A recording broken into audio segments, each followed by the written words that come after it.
우리 주변에 있는 사람들 중 배신하는 사람을 알아채는 것은 쉬운 일이 아닙니다.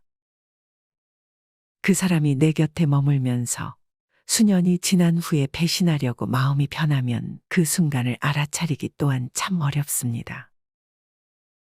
10년을 넘게 친하게 지냈던 사람과도 정말 사소한 문제로 사이가 틀어지거나 배신을 당하는 경우도 아주 흔합니다.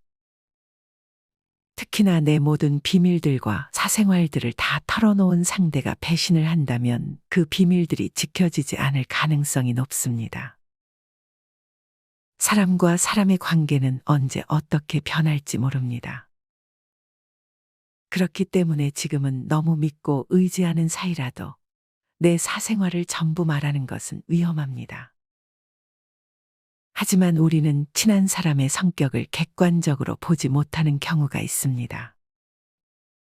그렇기에 그냥 믿고 내 이야기를 털어놓는 것이죠. 이것이 문제가 되는 것입니다. 그렇다면 어떻게 친한 지인이 나를 배신하고 뒤통수 칠 사람인지를 구별할 수 있을까요? 정약용 선생님은 이와 관련하여 이렇게 말했습니다. 만일 모든 것을 드러내려 한다면 결점이 없더라도 누구든지 그 결점을 발견할 수 있을 것이며 반대로 결점을 숨기려 한다면 결점이 없더라도 숨길 수 없을 것이다. 그러나 그 결점이 누구의 시선에서도 보이지 않는다면 그 순간에는 결점이 없는 것과 같다. 진정한 친구란 나 자신을 알아주는 사람과 함께하며 내가 진짜로 소중하게 생각하는 가치를 함께 나눌 수 있는 존재이다. 좋은 친구를 만나기 위해서는 먼저 나 자신이 좋은 친구가 되어야 한다. 친구 사이에서는 서로 간곡하게 선을 권하고 형제 사이에서는 항상 화목해야 한다. 진심으로 서로를 격려하고 함께 노력하며 서로 이해하고 즐겁게 지내면서 서로의 성장을 돕는 것이 중요하다. 친구의 장점만을 보고 무조건 칭찬하는 것이 아니라 부족한 점도 지적하며 성실한 조언을 해줘야 한다. 친구란 서로를 위해 뒷받침을 해주는 존재이며 고난이 올 때 서로에게 힘이 되어줘야 한다. 서로를 의지하면서 서로에게 격려를 주며 가능한 것을 이루어가며 나 자신을 알아주는 사람과 함께 세상을 나아가는 것이다. 저는 여기서 진정한 친구란 나 자신을 알아주는 사람이며 진심으로 대하는 마음이 느껴지는 지가 진정한 친구를 결정하는 데 중요한 부분이 아닐까 생각합니다.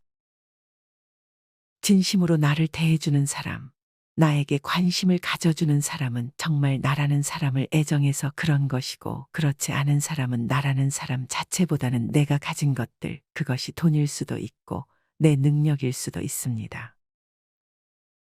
나보다는 내가 가진 것들을 보고 다가오는 사람은 어떤 목적이 있기 때문에 나와 가까이 지내고 있을 가능성이 큽니다. 이런 사람들은 내가 힘들어하는 것에는 관심이 없고 어떻게든 나를 이용해 무언가를 해보려고 하는 사람들입니다. 만약 내가 가진 것들이 그들에게 필요하지 않게 되거나 내가 가지고 있던 돈이나 능력들이 사라지면 언제든 나를 떠날 사람들입니다. 이렇듯 나를 이용만 하려는 사람은 서서히 거리를 두어야 합니다. 데일 카네기는 사람에게 관심을 가지는 것이 얼마나 중요한지에 대해 다음과 같이 말했습니다. 다른 사람들에게 관심이 없는 사람은 인생을 사는데 굉장히 어려움을 겪게 되고 다른 사람에게도 해를 끼치게 된다. 인간관계를 잘하는 사람들을 보면 대개 타인에 대해 공감력이 좋습니다. 만약 내가 어떤 모임에 참석을 했다고 가정해 봅시다.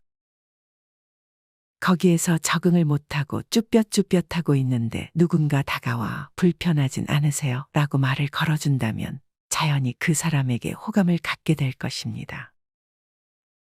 대부분의 사람들은 자기가 이득이 될 사람 같지 않으면 굳이 말을 걸지 않으려고 합니다.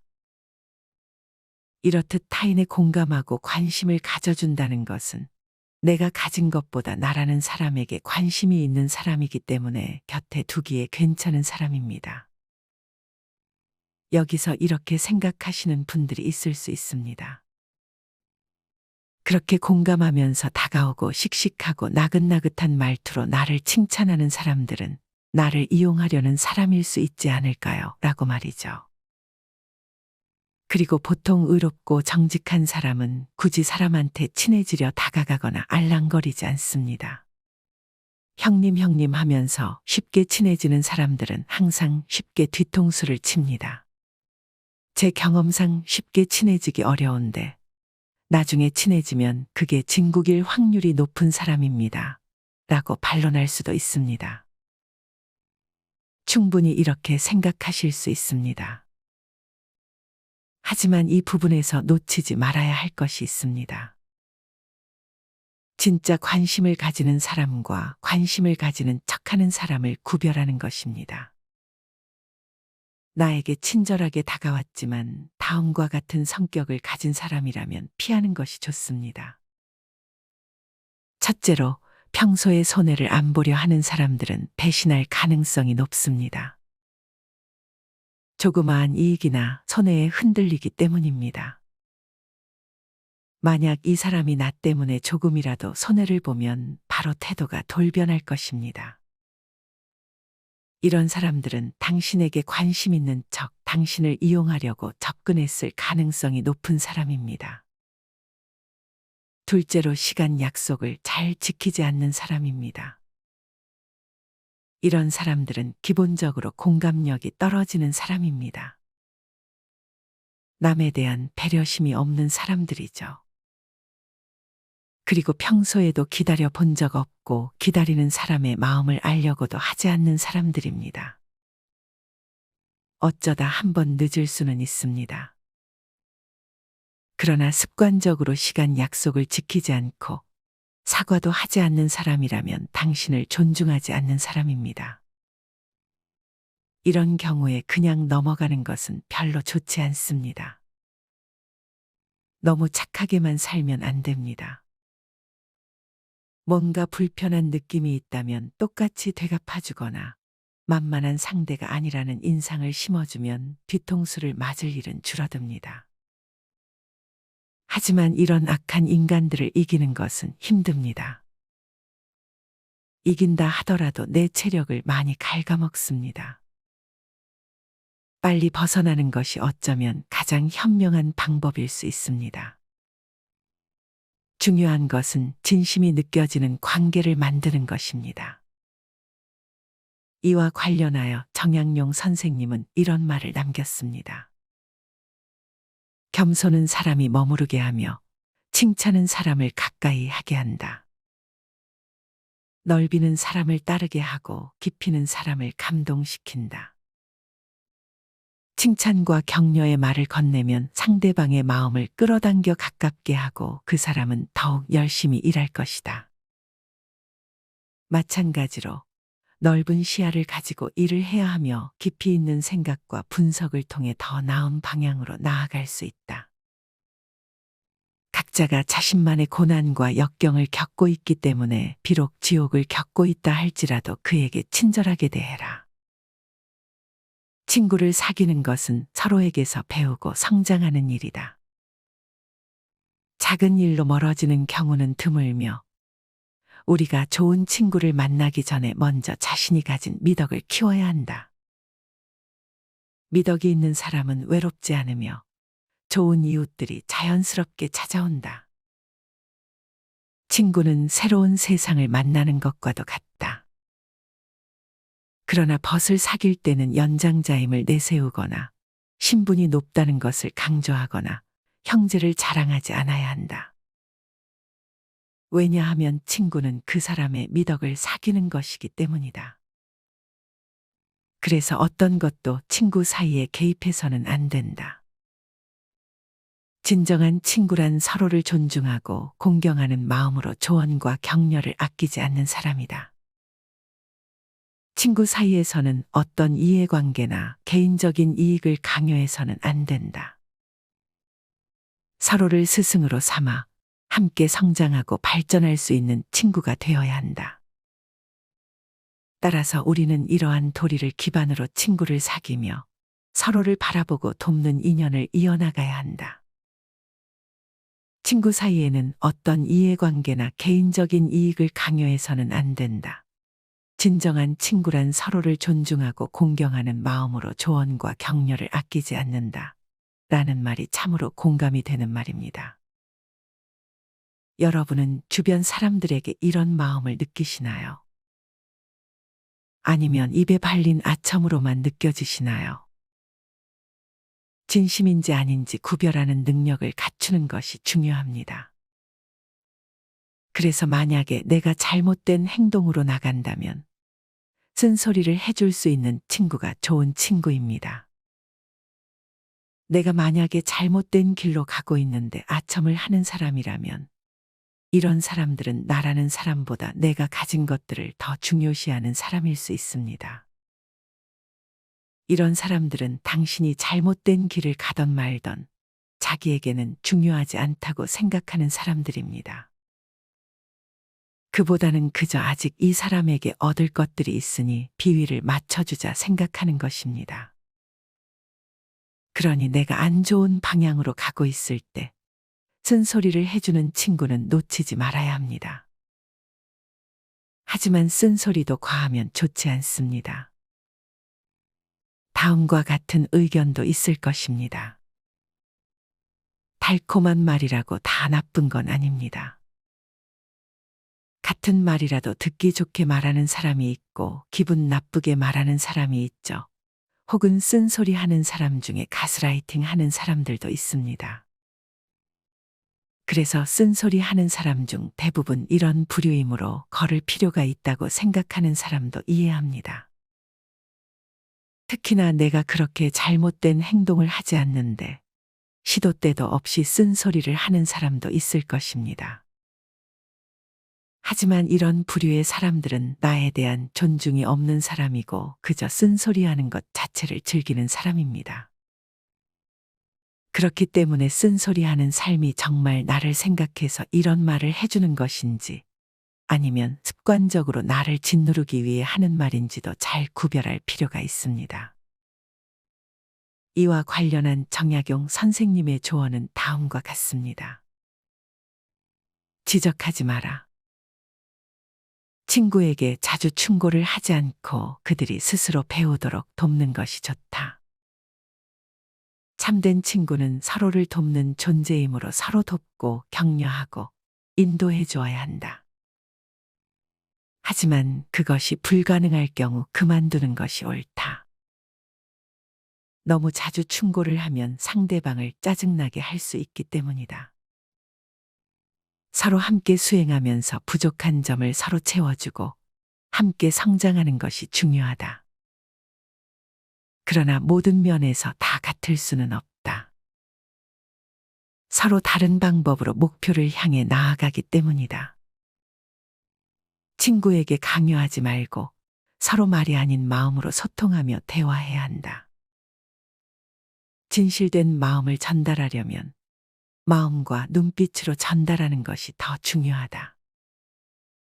그리고 상대방의 허물을 지적할 때에는 상대방이 상처받지 않도록 조심해야 한다. 바람이 불어 흔들리는 것은 물결 위뿐이며 실제로 깊은 물 속에서는 전혀 움직임이 없다는 것이다. 앞서 말했듯 처음에는 좋은 마음으로 충고를 하다가 그것이 습관이 되어 시도 때도 없이 충고를 하는 사람이 있습니다.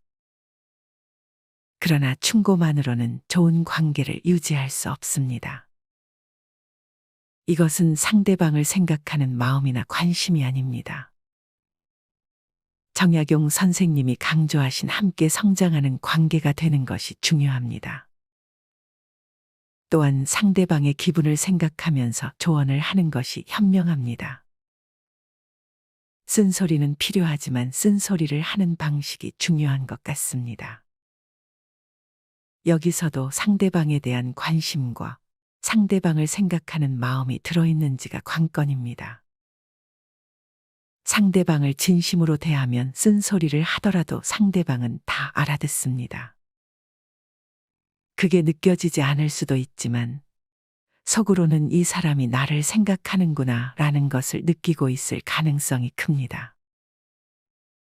계속 강조하는 것은 다른 사람에 대한 관심입니다.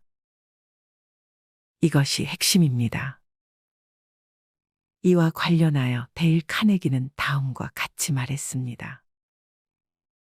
다른 사람의 관심사를 화제로 삼는 것은 쌍방 모두에게 이익을 준다. 다른 이들로부터 다양한 관심사에 대해서 알게 될 뿐만 아니라 그의 인생을 다채롭게 해주는 데 도움이 된다.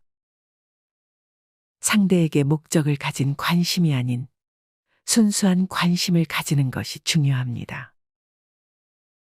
예를 들어, 이 사람은 패션에 관심이 많은 사람인 것 같네. 그럼 어디서 옷을 주로 사는지 물어볼까? 라는 식으로 말입니다. 이렇듯 그 사람의 특징을 살펴보고 궁금한 것들을 아무 의도 없이 물어보면서 다가가는 것이 중요합니다. 상대방의 관심사를 가지고 물어보는 것이 좋지. 밑도 끝도 없이 나 이거 좋아하는데 넌 안 좋아해 라고 물어보면, 특히나 그것이 상대방이 잘 모르는 주제라면 더 이상 대화를 하고 싶지 않을 것입니다. 또한 경청하는 것이 다른 사람에 대한 관심을 표현하는 데 효과가 좋습니다. 데일 카네기에게 이런 일화도 있었습니다. 실제로 나는 잠자코 듣기만 하면서 상대방에게 말을 많이 하도록 했을 뿐인데도 그는 나를 말재주가 좋은 사람이라고 생각했다. 상대방의 이야기에 주의력을 집중하는 것이 매우 중요하다. 어떠한 찬사도 이만한 효과는 없다. 아무것도 안 하고 들어주는데 이렇게 효과가 좋은 것은 또 없을 것입니다. 그냥 얘기를 잘 들어주는 것만으로도 상대방에 대한 관심을 표현해주는 수단이 됩니다. 이것을 반대로 해석하면 내 얘기를 잘 들어주지 않고 자꾸 내 말을 끊으면서 자기 얘기만 하는 사람들은 나에게는 관심이 없는 사람입니다. 내가 무언가 말하는 것을 어려워하는 사람이라면 그 사람의 얘기를 잘 들어주는 것만으로도 그 사람에게 좋은 인상을 심어줄 수 있습니다. 이렇게 나에게 관심을 가지느냐 안 가지느냐를 토대로 앞으로 배신할 사람인지를 판단하는 것은 아주 큰 도움이 됩니다. 하지만 여기서 중요한 점이 있습니다. 이 사람이 나를 배신한 것인지 아니면 이 사람 자체가 그냥 변한 것인지를 아는 것입니다. 쉽게 말해 사람이 변하는 것과 배신하는 것은 구별해야 한다는 것입니다. 각자 살기 위해 변하는 것을 배신이라고 비난해서는 안 됩니다. 이런 상황일 경우 대범하게 떠나보내고 탓하지 말아야 합니다. 또한 나를 점검해 볼 필요가 있습니다. 상대방이 변하고 성장해서 더 이상 나와 같은 사람은 만나고 싶어 하지 않을 수도 있습니다. 현실적으로 자주 일어나는 경우입니다. 이런 경우에는 내 행동을 돌아볼 필요도 있습니다. 무조건 나를 떠나는 사람들을 비난하기 전에 내 행동에 문제가 있진 않았는지 돌아보는 것만으로 성장할 수 있습니다. 그렇게 떠나버린 상대를 굳이 붙잡을 필요는 없습니다. 떠난 상대를 이해하고 내가 더 성장하는 계기로 삼는 것이 가장 좋은 방향입니다. 사람의 생각은 변하기 마련입니다. 보통 확 변하는 경우는 없습니다. 점점 변화하려는 마음이 내재되어 있다가 어느 날 문득 깨닫는 것이지요. 사람의 성격은 잘 변하지 않을 지언정 생각이 변하는 것은 어찌 보면 당연한 현상입니다. 여러분에게 좋은 마음을 가지고 진심으로 대하다가 어느 날 문득 당신이라는 사람과 멀어져야겠다고 생각할 수 있는 것이지요. 이런 사람들은 서서히 변한 것인데 그것을 당하는 사람들에게는 뭐야 이 사람 갑자기 변했네 하고 생각이 들 수 있는 것입니다. 사람이 변해서 떠나는 것은 이해해 주어야 합니다. 특히나 연인 사이에서 이런 경우가 많습니다. 이 사람 변했어 라는 말을 듣거나 말해본 경험이 있을 것입니다. 그렇게 상대방을 원망하는 경우가 참으로 많습니다. 다시 한번 강조하지만 사람의 생각은 언제든 변할 수 있습니다. 그것은 한순간에 이루어지는 것이 아닙니다. 내가 느끼기에 갑작스럽게 느껴질 뿐, 이 사람은 예전부터 그런 생각을 하고 있었을 가능성이 큽니다. 여기서 중요한 점은 변했다고 그 사람을 원망하는 것이 아니라 이 사람이 변했다라는 사실을 인정하고 내 행동에 문제가 있진 않았는가, 이 사람은 성장했는데 나는 그대로이진 않았는가 하며 자신의 행동을 돌아볼 수 있어야 합니다. 뭐든 단편적으로만 생각하면 힘들어질 수 있습니다. 원망보다는 이해와 나 자신을 들여다보는 시간을 가져보는 것은 어떨까요? 이상으로 오늘의 영상을 마치겠습니다. 우리 모든 구독자분들의 성장과 더 나은 인간관계를 응원합니다. 다음에 더 좋은 영상으로 찾아뵙겠습니다. 감사합니다.